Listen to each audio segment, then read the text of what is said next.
Now that we know who it's for and what's it for, our next task is to understand what content we should put in our presentation that will actually meet our objectives.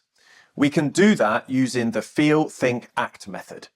This helps us clearly see the change we want to happen with our audience. We start by thinking about what our CMO might be feeling, thinking, and doing in connection to the topic of this meeting before we give your presentation. Maybe she feels concerned that the ROI of the campaign is not having an impact. Maybe she thinks that she needs to reduce costs and is considering an action of reducing your budget next year. Next, we write down what we want her to feel, think, and do after we give our presentation. Well, we want her to feel confident in the marketing activity and its ROI and committed to keeping the budget.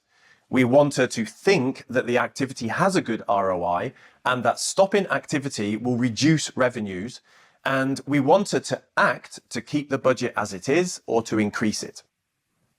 Okay, now we have a clear picture of who's it for, what's it for, and what content we need to get what we want from the meeting. Next, we list out possible content that helps us with our goal. It could be many things, but for our presentation, let's go with revenue analysis, ROI and performance metrics, forecasting, things like do nothing, optimize, increase spend, and optimization recommendations.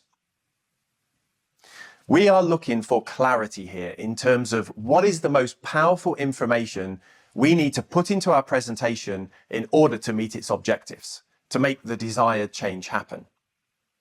Okay, back to your document and your presentation.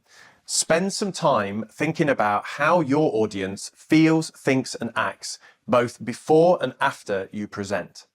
Write down some ideas for content or data or visuals that will help you make the change happen.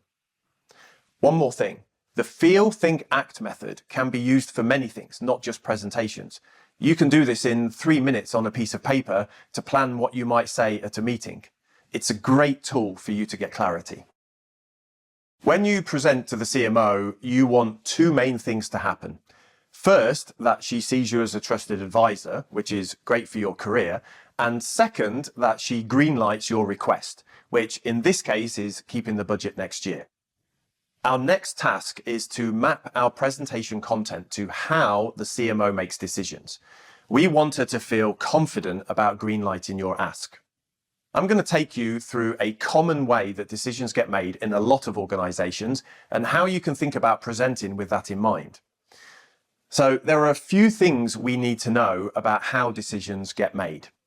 Somebody or a group of people identify a problem or an opportunity, then they outline what the options are and how we can evaluate them, and then they make a decision based on what's the risk, revenue, and costs. Finally, we make recommendations for an execution roadmap. When you present to the CMO, you want her to feel that you have researched and thought through everything. You also want her to feel that she is not being forced into a single option or decision. When you build your presentation, you want to state the opportunity, be clear on the risks, rewards, and costs, give 2 or 3 options for how you could take advantage of it, show how you evaluated those options, make a recommendation for which one to proceed with and why, and outline an implementation plan with roles and responsibilities. We can also show how it affects revenue, risk, and costs. Let's walk through how we could do this in our presentation. We start with the opportunity, which is leveraging testimonial videos.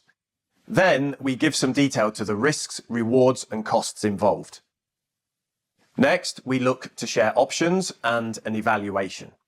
Afterwards, we move into our main recommendation and why it's the one we should choose. And then finally, we lay out our implementation approach, including costs and outcomes. By mapping your presentation with the decision-making process in this way, you position yourself as a trusted and strategic thinker in the eyes of the CMO and increase the likelihood that your plans will be greenlighted.